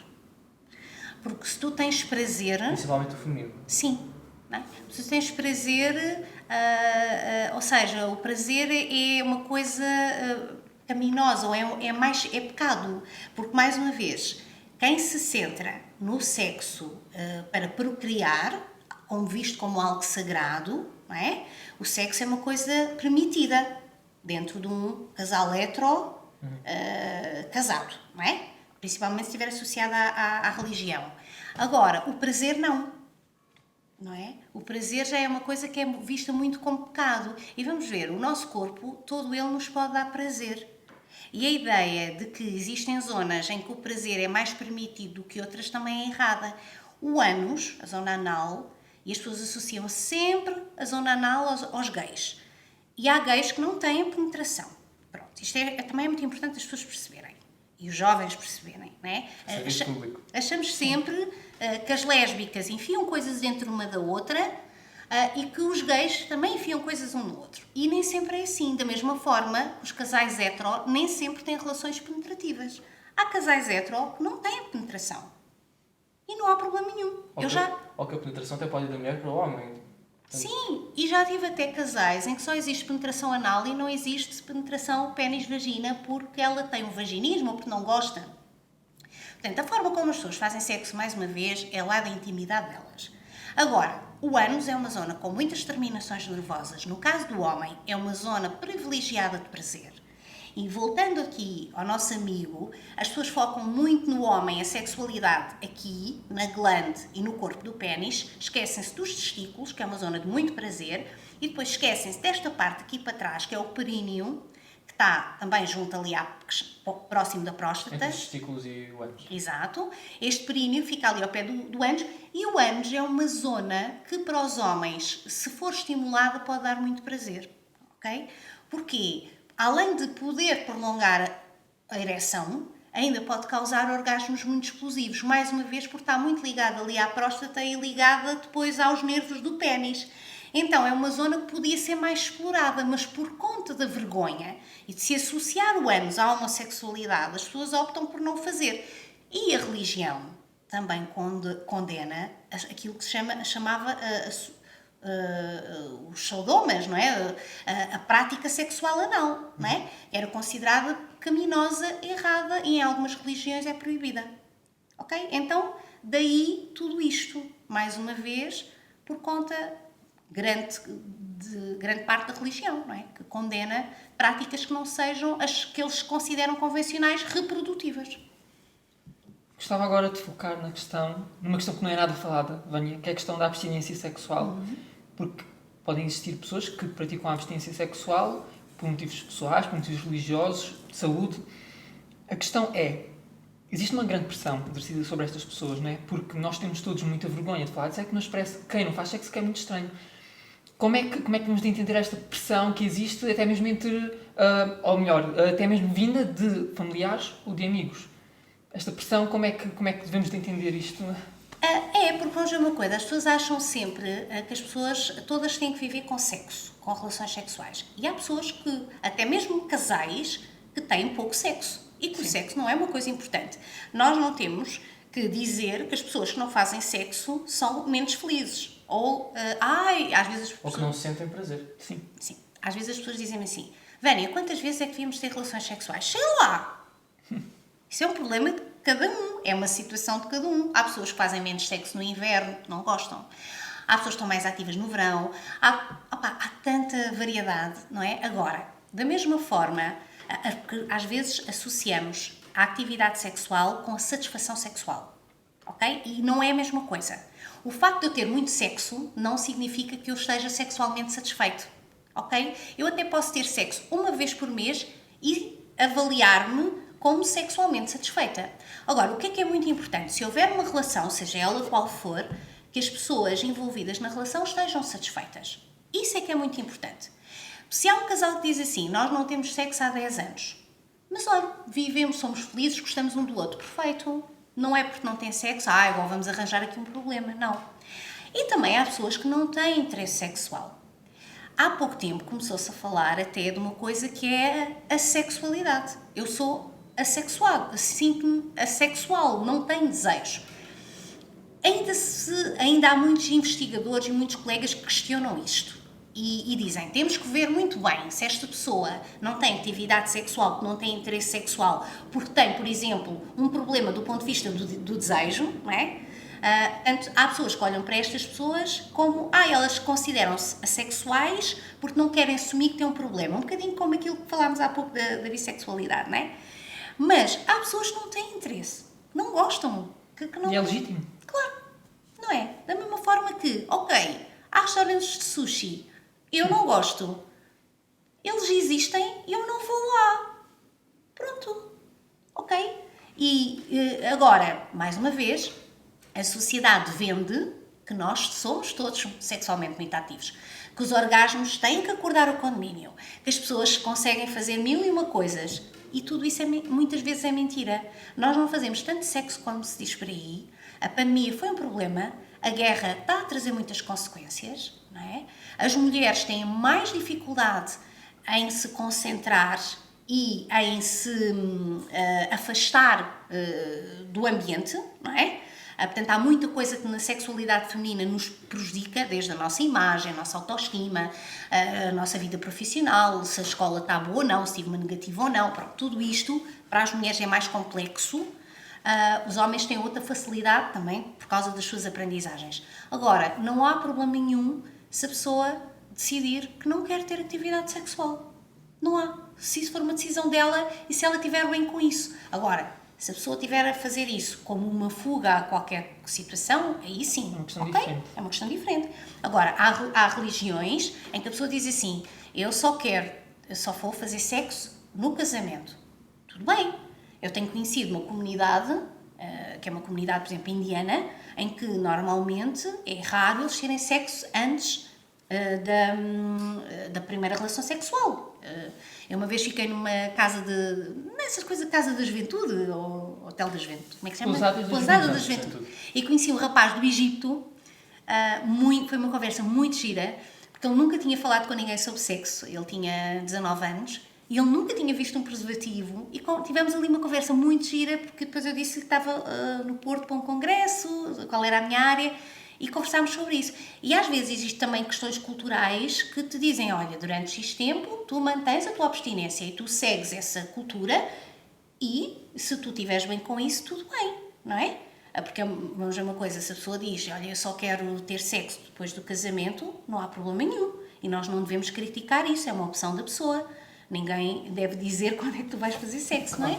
Agora, se a pessoa de um momento para o outro diz assim, eu agora vou virar espiritualista e não quer saber do sexo, tudo bem, desde que a pessoa esteja bem. É sempre essa a nossa avaliação, Sim, não é? sim. Que a pessoa seja feliz, não é? Claro. E que encontre, pronto, o bem-estar, não é? Claro. Antes de finalizarmos, talvez possamos perguntar à Vânia se nos quer mostrar mais algum dos artigos que nos trouxe. Quer só dizer que vou... Falei do seu livro, talvez. Vou-vos falar aqui sim, também sim. deste projeto, que é um projeto que existe de educação sexual em países mais vulneráveis ou com mais dificuldades, que me tem levado à Guiné, a São Tomé e a colaborar com alguns projetos locais e que vocês depois também podem conhecer, também acompanhando as minhas Diga redes. só como é que se chama o Chama-se projeto. Adolescer. E podem encontrar também nas redes sociais e também... O Adolescer estará no Facebook, mas depois normalmente eu coloco tudo mais na minha página do Insta, porque também estou mais ligada neste momento ao Insta do que a outras redes sociais. E pronto, e dizer que trabalho com o Control, não é? Temos uma linha de esclarecimento que é gratuita, que vou deixar uns panfletos com vocês, para vocês também divulgarem com os vossos amigos. De segunda a sexta-feira respondo gratuitamente e de forma sigilosa a dúvidas que tenham. Neste momento também estou ligada muito a alguns projetos associados à puberdade, principalmente nas meninas, tendo em conta a dignidade menstrual. E deixo já aqui o desafio, dia 28 de maio é o dia que se chama Dia da Higiene Menstrual, nós preferimos usar o nome Dia da Dignidade Menstrual e quem sabe não organizam aí uma conversa com a vossa comunidade sobre este tema, não é? Até porque existem vídeos muito interessantes que ajudam a provocar aqui algum debate, também para percebermos como coisas naturais podem condicionar a nossa vida. E às vezes, por vivermos também na nossa bolha, acabamos por desconhecer que noutros sítios, não havendo água, não havendo uma casa de banho, é tão difícil para tantas meninas e tantas mulheres menstruarem de forma digna e saudável. Então lanço-vos aqui o desafio de organizarem uma atividade para esse dia. E pronto. E que não só nesses países, mas também em Sim, Portugal. claro, exatamente. As pessoas acham muito estranho a pobreza menstrual, mas as pessoas em Portugal têm dificuldade em comprar pensos, porque a pobreza não é só não é só dificuldade em comprar produtos. É também ires à casa de banho da escola e não teres papel, é ires à casa de banho da escola e não estar limpa, não ter luz, não ter tranca, não é? Tudo isso, tudo o que condicione a tua gestão da tua menstruação, não é? É pobreza menstrual. Sim, e assim, havia imensos assuntos que podemos abordar na sequência destes, como é o caso da mutilação genital feminina. Sim. Deixa só pedir à Vânia que referencie o nome dos 3 livros da Vânia. Então, e se puder mostrar também. Sim, então o primeiro é o Ponto Q. O Ponto Q é um livro que eu escrevi depois de terminar o mestrado. O meu mestrado terminou com uma investigação na área da sexualidade feminina e depois fui convidada a escrever este livro. Na altura entrei também para o curto-circuito da SIC Radical.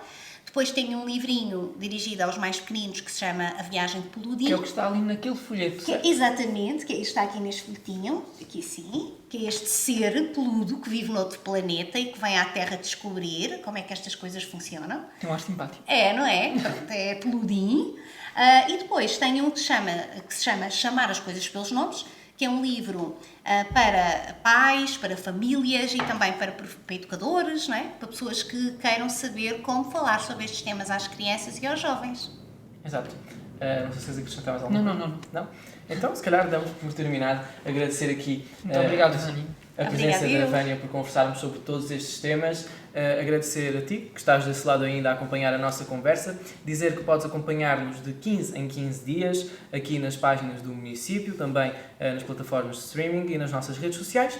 No Instagram estamos lá em Descomplicar a Juventude. Não é dificuldade nenhuma, podes encontrar até os nossos desafios, as frases de destaque dos nossos convidados durante as nossas entrevistas e acompanhar também a Vânia nas suas redes sociais, que vamos deixar também no ecrã, para estar sempre a par não só do que ela vai publicando, mas também de todos os projetos que vêm na sequência do seu trabalho como sexóloga e psicóloga. As nossas redes sociais também haverão de estar por aí e podes acompanhar também um pouco das nossas rotinas e tirar algumas dúvidas sobre o podcast connosco, tirar dúvidas sobre sexo e sexualidade através da linha da Vânia, que vai estar também disponível nas nossas redes sociais, por isso não há muitas dúvidas. E acho que é isto. Vamos agradecer também a iniciativa do município e mais uma vez este convite maravilhoso e dar-vos os parabéns por esta iniciativa tão importante. Eu espero que venha a ser, assim, costuma-se dizer, uma boa prática e que outros municípios possam seguir este exemplo, porque é muito importante descomplicar todos os temas que digam direito aos mais novos, porque são o futuro.